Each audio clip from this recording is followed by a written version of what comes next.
Hello दोस्तों, कैसे हैं आप लोग। आशा करता हूँ आप लोग बहुत अच्छे होंगे और अच्छे से स्टडी कर रहे होंगे।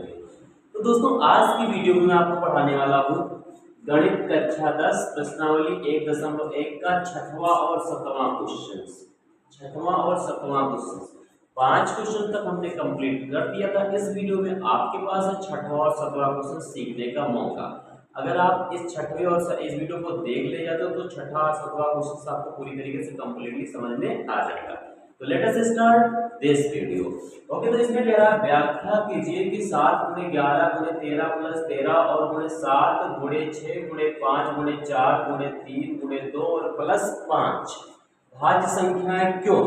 तो मैं सबसे पहले दोस्तों क्या करूंगा, इसका प्राइम फैक्टर कर लेता हूँ, उसके बाद में इसका प्राइम फैक्टर कर लेता हूँ। ठीक है, अगर दोनों का प्राइम फैक्टर किया और प्राइम फैक्टर करने पर इसमें 3 संख्याएं मिल जा रही हैं तो ये भाज्य हो जाएगा। ओके, तो सबसे पहले आइए इस वाले क्वेश्चन को सॉल्व करते हैं। तो इसमें मैं क्या करूंगा, क्या मेरा क्वेश्चन लिखा हल, यहाँ पे से लिखिए, ऐसे यहाँ पे आप लिखिए हल और हल लिखिए 7, ऐसे इसको लिख दीजिए। जो क्वेश्चन लिखा लिखिए 7 मल्टीप्लाई 11 मल्टीप्लाई 13 और प्लस 13 लिखा। ठीक, तो मैं इसमें करूंगा दोस्तों क्या 13, दो संख्याएं 13 की दिखाई दे रही है तो मैं 13 को क्या ले लूंगा कॉमन। तो मैंने 13 को यहाँ पे कॉमन ले लिया तो संख्या अंदर बचेगी क्या 7 मल्टीप्लाई 11 और प्लस 1, तो सॉरी गुणे 1 लगेगा, यहाँ पे गुणा का 1 और प्लस का 1, ये हो जाएगा। ओके, तो यहाँ से हम लोग करेंगे क्या भैया 13 ऐसे देखेंगे, इसके अंदर जो भी संख्याएं उसको गुणा कर दो। आप क्या कर दो गुणा,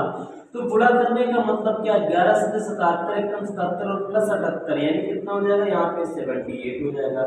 अब आप कह रहे होंगे कि इसका जब आपने गुणनखंड किया तो 13 ऐसे लिखा गुणे 78, तो दो ही संख्याएं तो आ रही हैं, तो इसका मतलब क्या भाज्य संख्याएं ये नहीं है, नहीं बिल्कुल है भैया बिल्कुल। इसके आगे आप एक ऐड कर सकते हो ना, गुणा करोगे तो आप एक ऐड कर सकते हो। इसका मतलब जब हमने इसका प्राइम फैक्टर किया, इसका जब गुणनखंड किया दोस्तों, तो आपका कितना आ गया 13 गुणे 78 गुणे 1 आपका आ गया, 13 गुणे 78 गुणे 1 आ गया। इसका मतलब ये भाज्य संख्याएं हैं।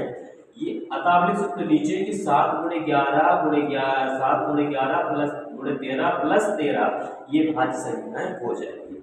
ठीक उसी प्रकार से मैं इस वाले क्वेश्चन को सॉल्व करूंगा तो ये मेरा कितना दे रखा है 7 गुणे 6 गुणे 5 गुणे 4 गुणे 3 गुणे 2 और प्लस 5 ऐसे लिखा हुआ है। ठीक, मैं इसमें करूंगा क्या, यहाँ पे 5 है, यहाँ पे 5 है तो मैं 5 को कॉमन ले रहा हूँ। इसके अंदर क्या बचेगा देखो ध्यान से, 7 बचेगा गुणे 6 बचेगा गुणे यहाँ पे 5 था तो 1 बचेगा गुणे यहाँ पे 4 गुणे 3 गुणे 2 और यहाँ पे प्लस का 1 बच जाएगा। ओके, आगे हम लोग इसको जब सॉल्व करने जाएंगे तो 5 और इन सबको जब गुणा करोगे तो आपका हो जाएगा कितना 1009 और प्लस का 1। ठीक है, 1009 को जब प्लस 1009 में जब आप प्लस 1 ऐड करोगे तो दोस्तों आपका कितना हो जाएगा 5 और एक हो जाएगा गुणे का 1010 हो जाएगा। कितना हो जाएगा 1010। अब इसमें भी दो ही नंबर दिखाई दे रहे हैं, दो ही संख्याएं दिखाई दे रही है, तो क्या भाज्य संख्या नहीं है, बिल्कुल है। क्यों, क्योंकि यहाँ पे आप गुणे में 1 लिख सकते हो, गुणे में आप 1 लिख सकते हो। अगर एक आप नहीं लिखना चाहते तो 1010 का आप प्राइम फैक्टर इधर से गुणनखंड कर लीजिए, कई सारी संख्याएं मिल जाएंगी, तो वहां पे भाज्य संख्या हो जाएगी। ठीक, आपको मैं रिपीट अगेन बता दे रहा हूं कि आप लिख सकते हो कि अतः 7 गुणे 11 गुणे 13 प्लस 13 का अभाज्य गुणनखंड करने पर ये इसमें 3 संख्याएं मिल जा रही हैं, अतः ये भाज्य संख्याएं हो जाएंगी, अतः ये भाज्य संख्या आपकी हो जाएंगी। तो आई होप इस तरीके के क्वेश्चंस को आप समझ सकते हो, इस तरीके के इस क्वेश्चन को आप समझ गए होंगे। आइए हम लोग क्वेश्चन नंबर नेक्स्ट 7वां नंबर स्टार्ट कर रहा हूँ। क्वेश्चन नंबर कौन सा स्टार्ट कर रहा हूँ, क्वेश्चन नंबर 7वां स्टार्ट कर रहा हूँ। तो क्वेश्चन नंबर 7वां मेरे पास क्या लिखा है भैया, क्वेश्चन नंबर 7वां जो क्वेश्चन है वो काफी बड़ा था, काफी क्या था, क्वेश्चन नंबर 7वां जो मेरे पास था वो काफी लॉन्ग मतलब क्वेश्चन था, इसलिए मैंने उसको बोर्ड पे नहीं लिखा है, इसलिए मैंने उसको बोर्ड पे नहीं लिखा, मैं उसको ऐसे आपको किताब लेके समझा देता हूँ। ठीक है, तो क्वेश्चन नंबर जो आपका 7वां दोस्तों लिखा है, क्वेश्चन नंबर जो आपका 7वां लिखा है, इसमें वो कह रहा है कि भैया किसी खेल के मैदान के चारों ओर एक वृत्ताकार पथ है। कोई खेल का मैदान है, तो मैं मान लेता हूँ कि ये मेरा खेल का एक मैदान है। ये मेरा क्या है, खेल का एक मैदान है। किस तरीके का मेरा कोई खेल का मैदान है, और इसके चारों ओर कुछ इस प्रकार से वृत्ताकार क्या है, पथ है। सॉरी गलत हो गया, इसके चारों ओर क्या है, इसके चारों ओर इस तरीके से वृत्ताकार पथ है। ये मेरा खेल का मैदान है, ये मेरा क्या है, खेल का मैदान है, और इसके चारों ओर एक क्या है, वृत्ताकार पथ है।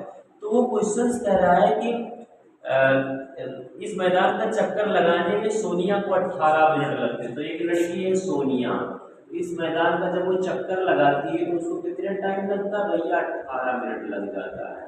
और इसी मैदान का चक्कर लगाने में, जबकि इसी मैदान का एक चक्कर लगाने में रवि को 12 मिनट लगते हैं, तो यहाँ पे रवि को कितने मिनट लग जाएंगे, रवि को 12 मिनट। इस मैदान का जब पूरा चक्कर वो लगाएगा तो उसको 12 मिनट लगते, सोनिया को 18 मिनट लगते हैं, लेकिन रवि को कितने मिनट लगते हैं, 12 मिनट लगते हैं।